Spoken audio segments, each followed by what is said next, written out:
Assalamualaikum warahmatullahi wabarakatuh. Perkenalkan, nama saya Bagas Sembagakusuma. NPM saya 41182191240015. Yang terhormat kepada Bapak Dani Riyadi MPD SPD MPD. Di sini saya akan menjelaskan tentang sistem otot pada manusia melalui presentasi yang saya akan bawakan pada hari ini. Yang pertama, sistem otot. Apa sih itu otot?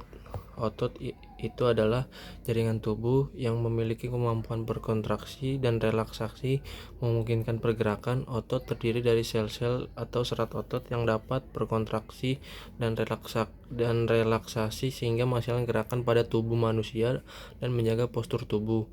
Otot juga berperan dalam mempertahankan suhu tubuh dan menstabilkan sendi-sendi. Fungsinya Gerakan otot adalah alat gerak aktif yang memungkinkan gerakan tubuh menjadi lebih baik, atau baik gerakan sadar seperti berjalan, mengangkat benda, maupun gerakan tak sadar seperti gerakan usus. Stabilitas, yaitu otot membantu menjaga postur tubuh, menstabilkan sendi-sendi, dan mendukung tubuh agar bisa berdiri tegak. Produksi panas, yaitu kontraksi otot untuk menghasilkan panas yang membantu mempertahankan suhu pada tubuh. Jenis otot yang pertama ada otot rangka atau lurik, yang yaitu melekat pada tulang dan bertanggung jawab atas gerakan tubuh secara sadar. Yang kedua itu ada otot polos, terletak di organ dalam tubuh seperti usus, pembuluh darah, dan juga bergerak tanpa sadar. Yang ketiga itu ada otot jantung, yaitu hanya terdapat di jantung dan bertanggung jawab atas kontraksi jantung yang memompa darah. Struktur otot tersusun dari serat otot yang terdiri dari filamen aktin dan miosin. Serat otot dikelompokkan menjadi fasciculus yang dibungkus oleh perimisium, dan kumpulan fasciculus disebut kompartemen. Seluruh otot dibungkus juga oleh lapisan bernama epimisium. Faktor yang mempengaruhi otot yaitu nutrisi. Protein sangat penting untuk membangun dan memperbaiki jaringan otot. Yang kedua itu ada latihan kekuatan dan dapat meningkatkan massa dan kekuatan otot. Yang ketiga itu ada saraf. Sistem saraf bertanggung jawab atas sinyal yang memicu kontraksi otot. Yang kedua, saya akan menjelaskan apa itu sistem otot dan fungsi dari sistem otot. Oke, di sini saya akan membacakan jawaban tersebut. Yang pertama, sistem otot itu adalah sistem tubuh yang bertanggung jawab atas pergerakan dan berbagai fungsi penting lainnya. Otot sebagai jaringan khusus dalam tubuh memiliki fungsi utama untuk menghasilkan gerakan, menjaga postur tubuh, dan membantu menstabilkan sendi serta menghasilkan panas saat beraktivitas. Pengertian sistem otot yaitu sistem otot adalah kumpulan otot-otot yang bekerja sama untuk menggerakkan tubuh dan organ dalam. Otot terdiri dari sel-sel khusus yang disebut serat otot yang memiliki kemampuan untuk berkontraksi atau mengencang dan berelaksasi atau mengendur. Sistem otot bekerja sama dengan sistem rangka atau tulang untuk menghasilkan gerakan dan menjaga postur tubuh. Berikut adalah penjelasan lebih detail tentang fungsi sistem otot. Yang pertama itu ada gerakan tubuh, yaitu sistem otot memungkinkan berbagai jenis gerakan, dari gerakan halus seperti menulis hingga gerakan kasar seperti berlari. Yang kedua itu ada menjaga keseimbangan, yaitu otot-otot inti di punggung, perut, dan panggul membantu menjaga keseimbangan tubuh saat berdiri, berjalan, atau melakukan aktivitas lainnya. Yang ketiga itu ada mengatur postur, yaitu otot-otot pada bahu, punggung, pinggul, dan lutut untuk menjaga postur tubuh yang benar. Yang keempat ada persalinan. Otot polos di rahim membantu menopang janin dan kontraksi saat persalinan untuk mendorong bayi keluar. Yang kelima itu ada pencernaan, yaitu otot polos di saluran pencernaan membantu mendorong makanan melalui sistem pencernaan, mulai dari kerongkongan hingga usus besar. Yang keenam ada pernapasan, yaitu otot-otot di rongga dada dan di leher membantu proses bernafas. Yang ketujuh ada penglihatan. Otot di mata membantu menggerakkan bola mata dan mengatur fokus mata. Yang ke-8 ada peredaran darah, yaitu otot jantung memompa darah ke seluruh tubuh. Yang ke-9 itu ada suhu tubuh, yaitu otot menghasilkan panas melalui aktivitas metabolisme yang membantu menjaga suhu tubuh tetap stabil. yang 10 itu ada pelindung organ, yaitu otot membantu melindungi organ dalam tubuh untuk benturan atau cedera. Yang ketiga, saya akan menjawab pertanyaan tentang apa itu massa otot, jelaskan secara detail. Oke, di sini saya akan menjelaskan apa itu massa otot secara detail. Secara fisiologis, otot adalah jaringan tubuh yang memiliki kemampuan berinteraksi atau menghasilkan gaya dan gerakan. Otot terbagi menjadi 3 jenis, yaitu otot rangka, otot jantung, dan otot polos. Kontraksi otot terjadi melalui interaksi antara protein aktin dan misioin di dalam serat otot yang diatur oleh sinyal dari sistem saraf. Elaborasi kontraksi dan relaksasi. Otot berkontraksi atau memendek untuk menghasilkan gerakan, dan relaksasi atau memanjang untuk kembali ke posisi awal. Jenis otot otot rangka terdiri dari serat-serat otot yang melekat pada tulang, dikendalikan sistem saraf somatik atau gerakan sukarela seperti berjalan, mengangkat benda, dan memegang. Otot jantung terdiri dari serat-serat otot yang membentuk dinding jantung, dikendalikan oleh sistem saraf otonom atau gerakan tidak sukarela memungkinkan jantung untuk memompa darah secara otomatis. Otot polos terdiri dari serat-serat otot yang mengontrol organ dalam pembuluh darah, dikendalikan oleh sistem saraf otonom atau gerakan tidak sukarela seperti gerakan pencernaan, kontraksi rahim, dan diatasi pembuluh darah. Mekanisme kontraksi yaitu sinyal dari sistem saraf neuron motorik melepaskan neurotransmitter atau acetylcholine pada sambungan neuromuskuler atau neuromuscular junction. Acetylcholine merangsang serat otot untuk berkontraksi dan melibatkan juga pelapisan ion kalsium. Kalsium juga menyebabkan protein aktin dan miosin di dalam serat otot saling berinteraksi satu sama lain untuk membentuk jembatan silang yang menyebabkan serat otot memendek atau kontraksi. Setelah kontraksi, kalsium kembali ke penyimpanan dan serat otot kembali relaksasi. Fungsi otot yaitu gerakan otot menghasilkan gaya, menyebabkan pergerakan tubuh atau bagian tubuh. Postur untuk membantu menjaga postur tubuh dan keseimbangan. Metabolisme otot berperan dalam metabolisme dan menghasilkan panas tubuh. Organ dalam otot polos membantu organ dalam untuk melakukan fungsinya seperti pencernaan dan siklus darah. Yang keempat itu ada pertanyaannya sini. Apa itu massa otot? Yang ketiga tadi otot secara fisiologi dijelaskan secara detail tadi sudah. Yang keempat itu apa itu massa otot?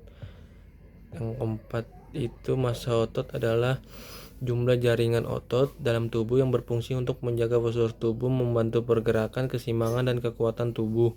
Otot ini juga mendukung fungsi berbagai organ tubuh. Elaborasi atau pengertiannya, massa otot juga mengacu pada jumlah jaringan otot di dalam tubuh termasuk otot rangka, otot polos, dan otot jantung. Fungsinya, otot berperan penting dalam berbagai fungsi seperti menjaga postur tubuh. Otot membantu tubuh tetap tegak dan stabil, memfasilitasi pergerakan atau berkontraksi untuk memungkinkan pergerakan tubuh seperti berjalan, berlari, dan mengangkat benda. Mempertahankan keseimbangan, otot membantu menjaga keseimbangan tubuh saat berdiri, berjalan, atau melakukan aktivitas lainnya. Menjaga kekuatan tubuh yaitu otot memberikan kekuatan yang dibutuhkan tubuh untuk melakukan aktivitas sehari-hari. Mendukung fungsi organ yaitu otot membantu organ fungsi dengan baik seperti otot jantung dan menjaga jantung berdetak, dan otot usus yang membantu proses pencernaan. Komposisi tubuh, massa otot merupakan bagian komposisi bersama dengan massa lemak dan massa tulang. Pentingnya massa otot yaitu memiliki massa otot yang cukup penting untuk kesehatan dan kebugaran karena dapat meningkatkan kekuatan dan daya tahan tubuh. Yang kedua ada meningkatkan metabolisme dan membakar lebih banyak kalori, mencegah kehilangan massa otot akibat penuaan, mencegah berbagai seperti osteoporosis dan diabetes. Yang kelima, di sini saya akan menjawab pertanyaan kenapa dikatakan massa otot. Jelaskan secara detail. Kenapa dikatakan istilah massa otot digunakan? Karena otot seperti jaringan tubuh lainnya memiliki berat atau massa. Otot adalah jaringan yang bertanggung jawab untuk gerakan dan fungsi tubuh, dan jumlahnya atau massa ototnya dalam tubuh dapat bervariasi. Itulah mengapa kita berbicara tentang massa otot. Lebih detailnya, massa otot adalah jumlah jaringan otot dalam tubuh. Otot ini juga terdiri dari 3 jenis, yaitu otot rangka, otot polos, dan otot jantung. Otot rangka itu adalah yang bertanggung jawab dalam pergerakan tubuh, sedangkan otot polos dan otot jantung berperan dalam fungsi organ dalam jantung. Massa otot juga dapat diukur dan dievaluasi, yaitu ini dapat juga melakukan berbagai metode seperti pengukuran berat badan dan komposisi tubuh. Massa otot penting untuk kesehatan, yaitu menjaga keseimbangan, kekuatan dan postur tubuh serta mendukung fungsi organ lainnya. Massa otot dapat bertambah atau berkurang. Bertambahnya massa otot dapat terjadi melalui olahraga dan nutrisi yang tepat, sementara berkurangnya massa otot dapat terjadi karena penuaan dan kurangnya aktivitas atau penyakit. Singkatnya, massa otot adalah cara untuk mengukur jumlah otot dalam tubuh yang penting karena memahami bahwa massa otot adalah komponen yang penting dan kesehatan dan fungsi tubuh. Yang keenam, di sini saya akan menjawab tentang pertanyaan, jelaskan kenapa otot membutuhkan oksigen. Otot membutuhkan oksigen karena oksigen berperan penting dalam menghasilkan energi yang dibutuhkan untuk kontraksi otot. Selama aktivitas fisik, otot membutuhkan lebih banyak energi untuk bekerja, dan oksigen membantu dalam proses metabolisme seluler untuk menghasilkan energi ini.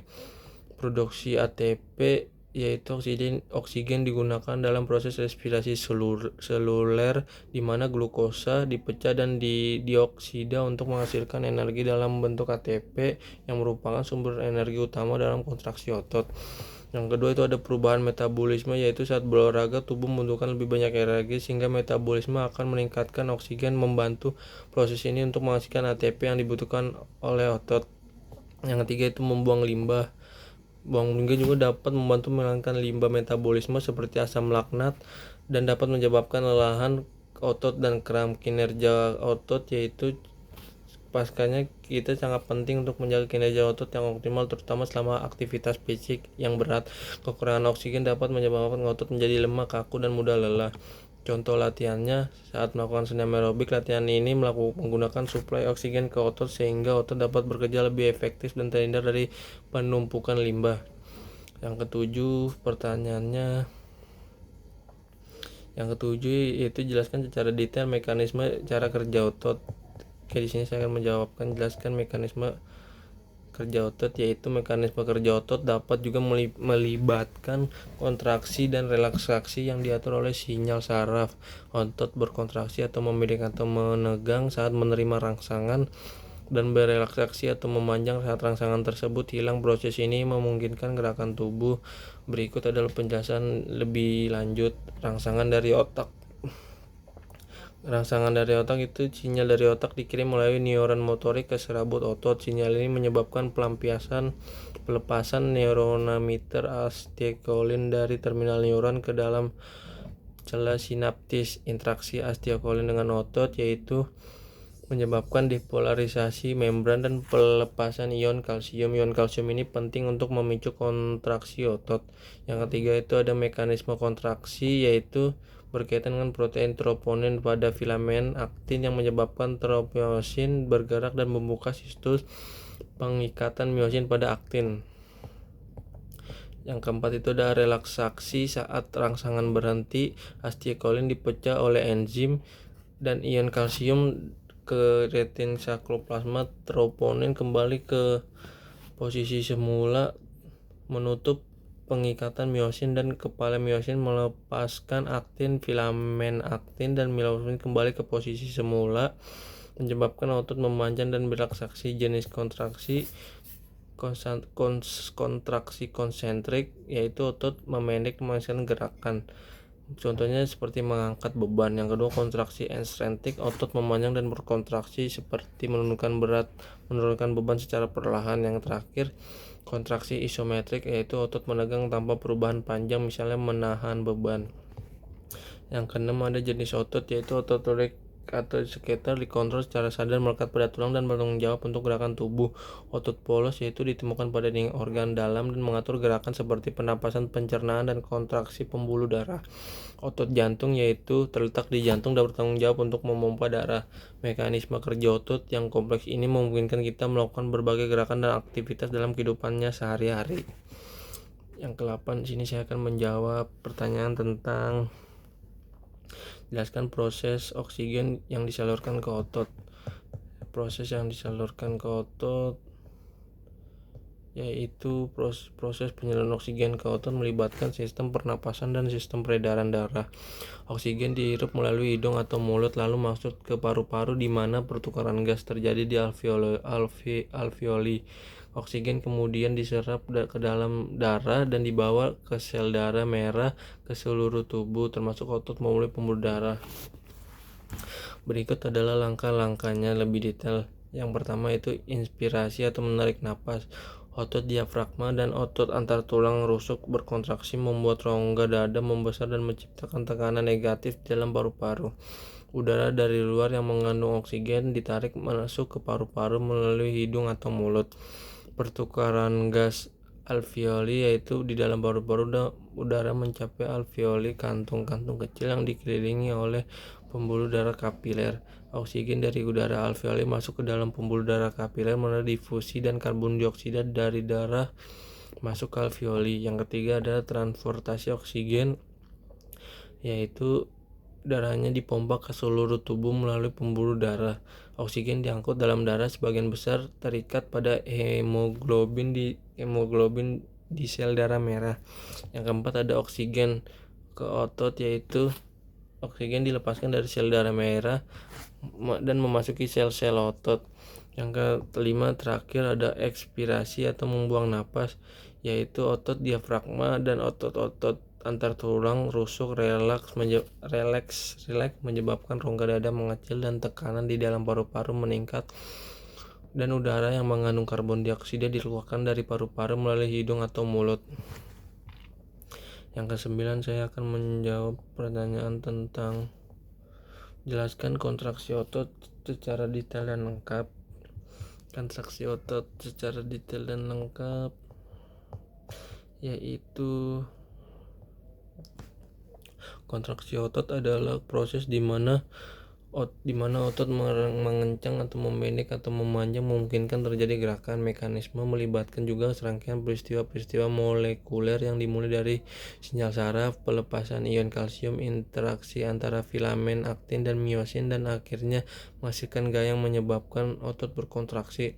Mekanisme kontraksi otot yang pertama itu ada sinyal dari saraf pusat otak atau sumsum tulang belakang diteruskan ke neuron motorik lalu ke serat otot.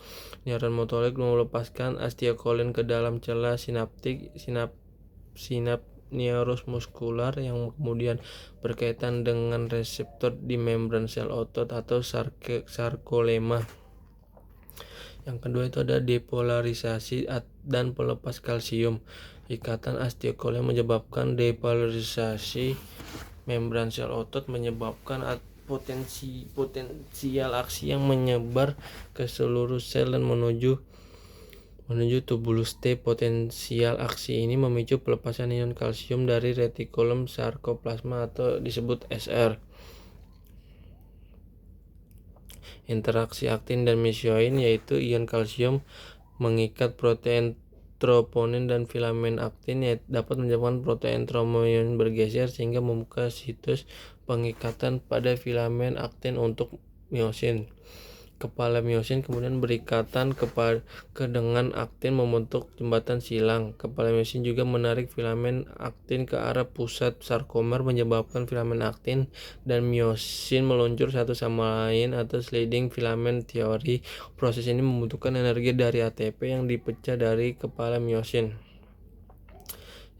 Yang keempat ada kontraksi dan relaksasi yaitu pemendekan sarkomer dapat menyebabkan pemendekan serat otot dan akhirnya kontraksi otot. Setelah kontraksi ini ion kalsium diangkut kembali ke SR sehingga jembatan silang terputus dan otot berelaksasi. Jenis kontraksi otot yaitu kontraksi isotonik yaitu otot memendek atau memanjang atau menghasilkan gerakan. Yang kedua otot kontraksi isometrik, yaitu otot menegang tetapi tidak memendek atau memanjang. Yang tiga ada kontraksi eksentrik, yaitu otot memanjang saat berkontraksi. Fungsi kontraksi otot yaitu gerakan tubuh. Yang pertama gerakan tubuh yaitu kontraksi otot rangka memungkinkan gerakan tubuh seperti berjalan, berlari, dan mengangkat. Stabilitas persendian yaitu kontraksi otot membantu menjaga kestabilan persendian dan mencegah cedera. Pengaturan suhu tubuh, kontraksi otot menghasilkan panas yang berperan dalam menjaga suhu tubuh saat dingin. Fungsi organ yaitu kontraksi otot juga terlibat dalam fungsi organ seperti pernapasan, pencernaan, dan peredaran darah. Yang ke-10 sini saya akan menjawab pertanyaan tentang jelaskan proses melepas asam laknat yang menumpuk dalam tubuh. Proses melepas asam laknat dalam tubuh ialah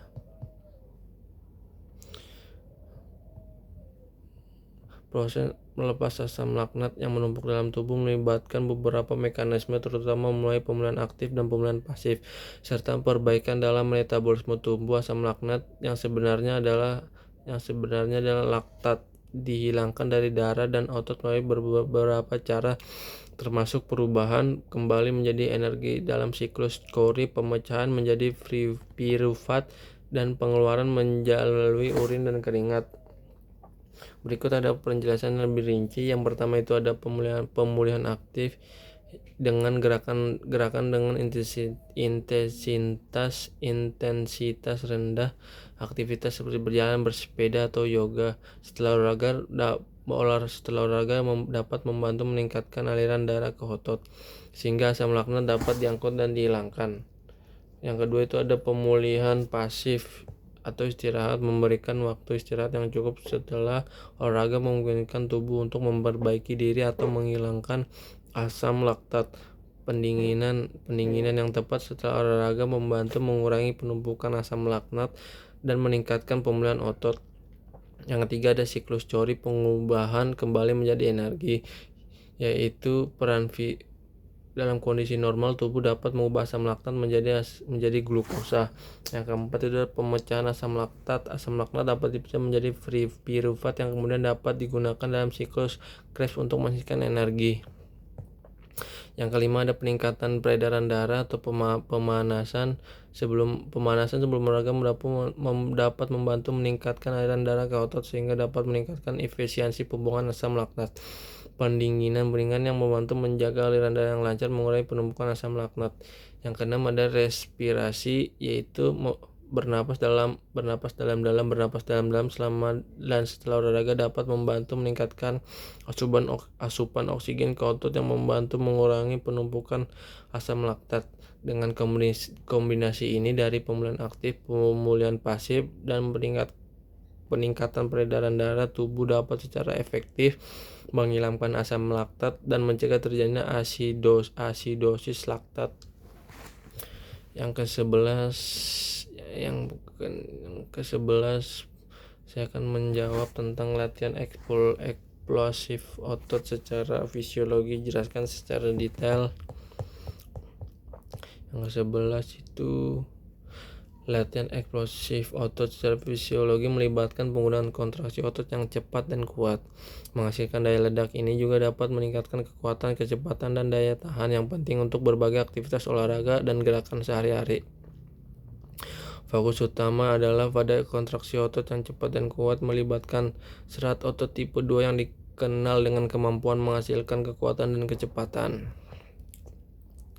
Detail fisiologi latihan eksplosif. Yang pertama itu ada kontraksi otot, ini adalah fase di mana otot memanjang saat berkontraksi, misalnya menurunkan badan saat kuat. Yang kedua itu ada serat otot. Latihan ini secara eksplosif secara khusus menargetkan serat otot tipe 2 yang lebih cepat berkontraksi dan menghasilkan kekuatan besar. Yang ketiga itu ada sistem energi. Latihan ini menggunakan sistem energi anaerob, yaitu sistem yang menghasilkan energi tanpa oksigen. Yang keempat itu ada sistem nadi, yaitu latihan eksplosif juga melibatkan sistem saraf untuk mengontrol dan kontraksi otot. Sistem saraf mengirim sinyal ke otot untuk berkontraksi dengan kekuatan, kecepatan, dan kecepatan yang dibutuhkan. Efek latihan eksplosif dapat meningkatkan kekuatan, kecepatan, dan daya tahan otot. Latihan ini juga dapat meningkatkan kekuatan dan daya ledak. Yang penting juga berbagai aktivitas olahraga gerakan sehari-hari. Contoh latihan eksplosif itu adalah lompat kotak, ayunan kettlebell, dan lemparan bola obat. Penting memperhatikan teknik yang benar sangat penting untuk mencegah cedera, mulai dengan beban yang ringan dan secara bertahap meningkatkan intensitasnya. Latihan eksplosif harus diintegrasikan dengan latihan kekuatan lainnya untuk membangun kekuatan dan kekuatan secara keseluruhan. Sini saya akan lanjut menjawab pertanyaan nomor 17, yaitu jelaskan proses mekanisme kontraksi otot. Mekanisme kontraksi otot yaitu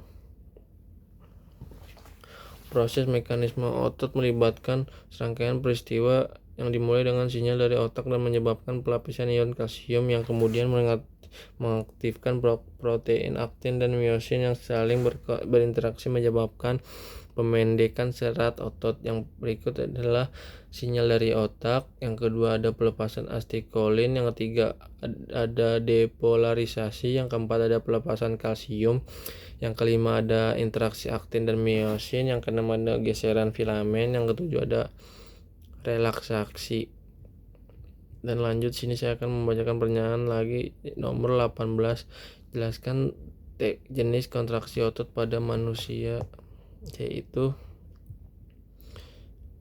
jelaskan ada 4 jenis kontraksi pada otot manusia, yaitu isometrik, isotonik, dan isokinetik. Yaitu kontraksi isometrik terjadi pada otot berkontraksi tanpa mengubah panjangnya seperti saat menahan beban.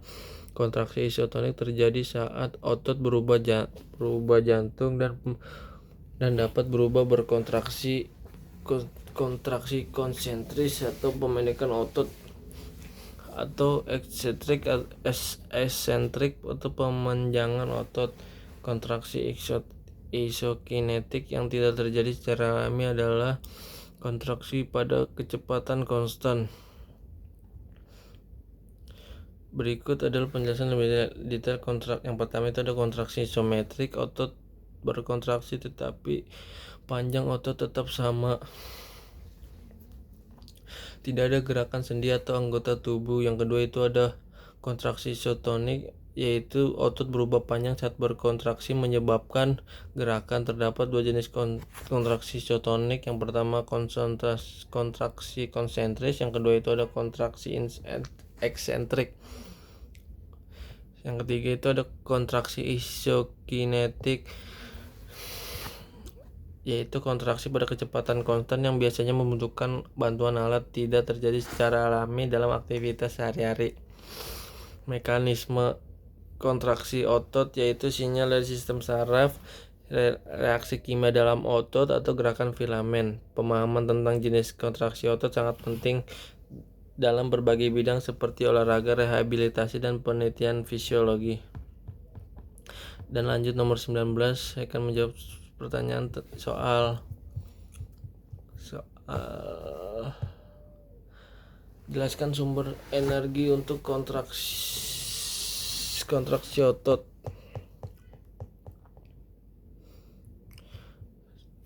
Nomor 19, kontraksi sinyal pada sumber energi utama kontraksi otot adalah adenosin trifosfat atau ATP. ATP adalah molekul yang menyimpan energi kimia dalam tubuh yang digunakan untuk langsung menggerakkan kontraksi otot. Ketika ATP habis, tubuh akan menghasilkan ATP baru melalui beberapa sistem, yaitu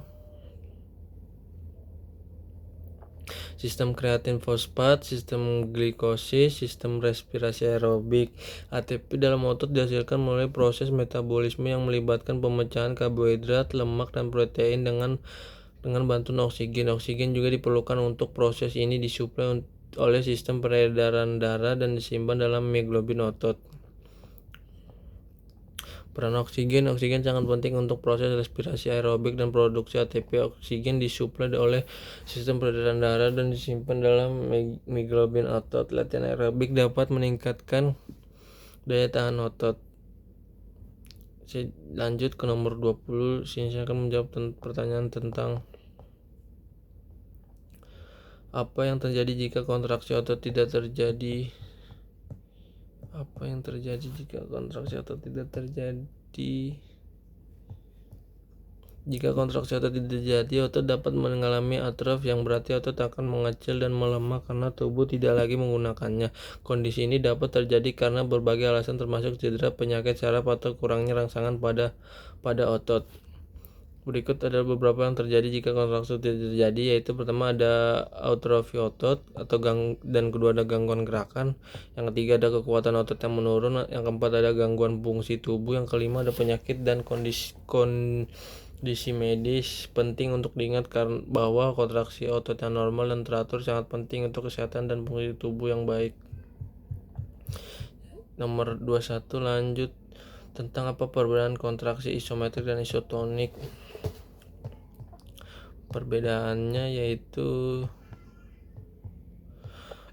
Perbedaannya antara isotonik yaitu terletak pada perubahan panjang otot selama kontraksi. Pada kontraksi isometrik panjang otot tetap sama, sedangkan pada kontraksi isotonik otot berubah panjang, memendek atau memanjang, menyebabkan gerakan sendi.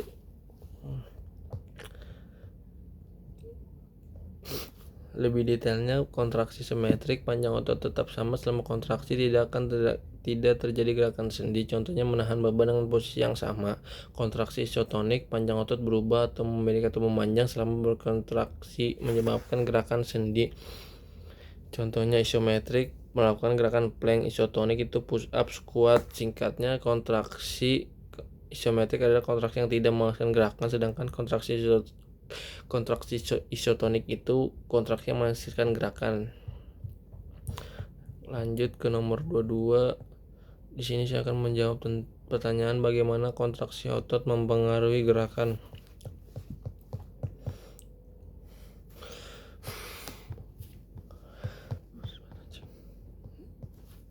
Kontraksi otot merupakan proses menyebabkan otot memendek atau menggancang, pada giliran menghasilkan gaya dan gerakan pada tubuh. Otot rangka dapat dikontrol secara sadar melekat pada tulang, dan kontraksinya menyebabkan pergerakan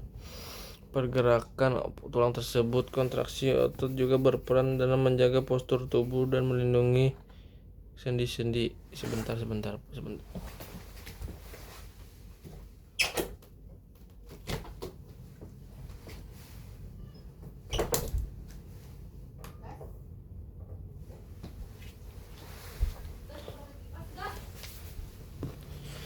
Kontraksi otot berikut adalah penjelasannya lebih rinci. Yang pertama ada mekanisme kontraksi, yaitu kontraksi otot dimulai dengan rangsangan dari otak melalui neuron motorik. Rangsangan ini menyebabkan pelapisan asetilkolin yang kemudian berikatan dengan reseptor pada membran sel otot. Jenis kontraksi, ada beberapa jenis kontraksi otot, yaitu isometrik dan konsentris dan eksentrik. Peran dalam gerakannya, kontraksi otot sangat penting untuk berbagai gerakan. Dan yang nomor 23 saya akan menjawab pertanyaan tentang 23, apakah otot bisa berkontraksi tanpa sinyal saraf? Secara umum, otot tidak bisa berkontraksi tanpa sinyal saraf, terutama otot rangka yang dikendalikan secara sukarela. Namun terdapat pengecualian pada otot jantung dan otot polos yang terdapat berkontraksi tanpa sinyal saraf, tetapi masih bisa dipengaruhi sistem saraf otonom. Lanjut ke nomor 24, saya akan menjawab pertanyaan, yaitu apa saja faktor yang mempengaruhi kekuatan kontraksi otot. Faktornya yaitu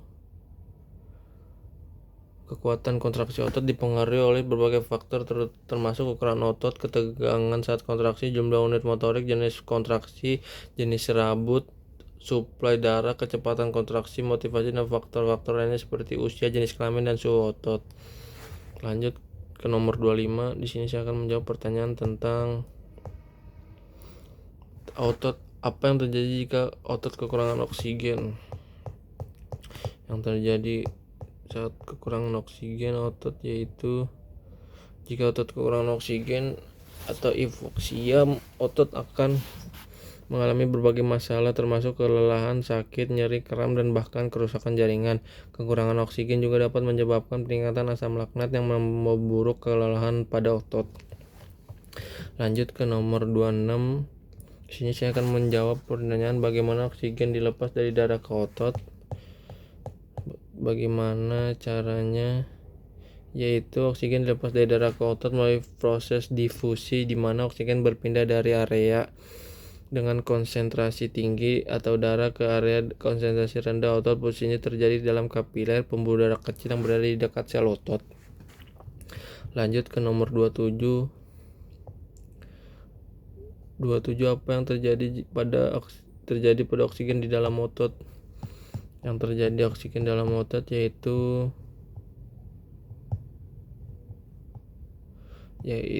oksigen terjadi dalam otot digunakan untuk menghasilkan energi melalui proses respirasi seluler.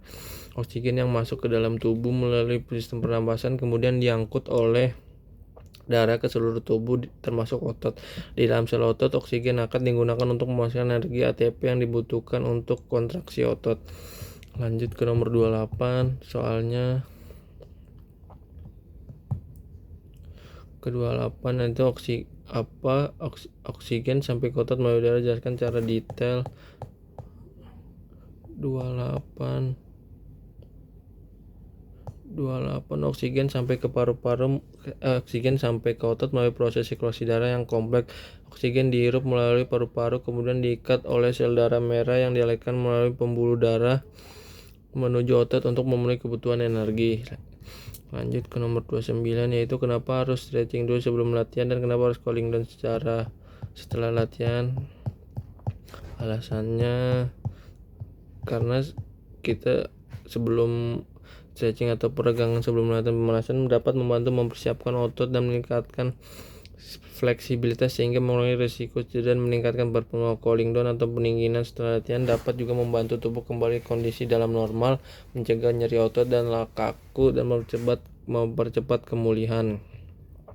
Lanjut ke nomor 30, yaitu jelaskan bagaimana kelelahan otot yang terjadi pada tingkat fisiologis. Faktor-faktor apa saja yang berkontribusi pada kelelahan otot dan bagaimana kelelahan otot dapat diatasi. 30. Cara mengatasinya. Kelelahan otot terjadi karena berbagai faktor baik pada tingkat sosiologis maupun fisiologis. Pada tingkat sosiologis, stres, kurang istirahat, dan tekanan sehari-hari dapat memicu kelelahan secara fisiologis. Kelelahan otot disebabkan penipisan energi atau ATP dan fosfokreatin, akumulasi asam laknat, dan gangguan aliran darah. Dan cara mengatasinya itu mengatasi kelelahan otot dengan istirahat, hidrasi, minum cukup air, nutrisi, latihan pemanasan, pendinginan, dan mengolah stres. Lanjut ke nomor 31, yaitu pertanyaannya tentang kenapa otot perlu dilatih. Jelaskan cara fisiologi olahraga. Menurut fisiologi itu yang pertama ada hipertrofi, latihan kekuatan menyebabkan peningkatan ukuran serat. Yang kedua ada perubahan metabolik. Yang ketiga ada peningkatan kekuatan. Yang keempat ada peningkatan daya tahan. Menurut fisiologi olahraga itu yang pertama ada adaptasi tubuh. Yang kedua ada meningkatkan performa. Yang ketiga mencegah kanker, mencegah cedera. Yang keempat itu yang meningkatkan kebugaran. Sekian dari presentasi saya. Mohon maaf apabila ada salah kata, mohon dimaafkan. Wabillahi taufiq wa hidayah. Wassalamualaikum warahmatullahi wabarakatuh.